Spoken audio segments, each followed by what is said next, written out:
Les travaux s'étaleront sur une distance d'environ 2 km. Une voie de dépassement sera aussi ajoutée sur le parcours.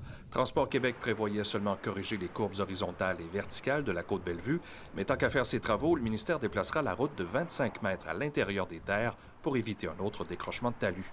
Depuis 2014, la côte Bellevue est sous haute surveillance de la part du ministère des Transports. Des glissements de terrain ont forcé la fermeture d'un belvédère à l'époque. Par le fait même, on va aussi éloigner la route 138 du talus, qui est des zones d'instabilité là, qui se trouvent dans ce secteur-là.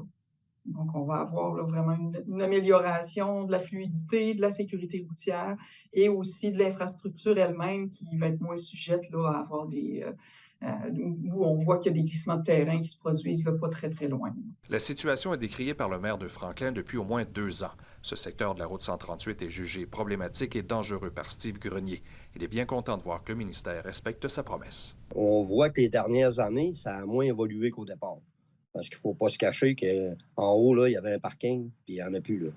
Fait que c'est sûr que c'est impressionnant quand on arrive les premières fois qu'on voit ça. Là, ça impressionne. Mais nous, on a comme malheureusement appris à vivre avec un peu. Ça fait longtemps qu'il est là, puis ça fait longtemps.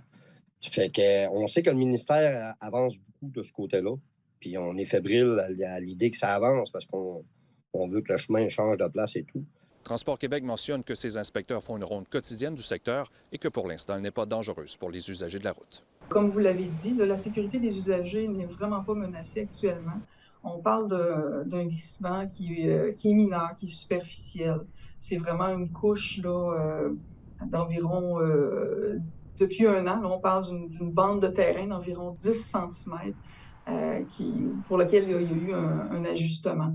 Fait que la partie supérieure du talus, là, qui est près de la route, est en train de se stabiliser progressivement par elle-même.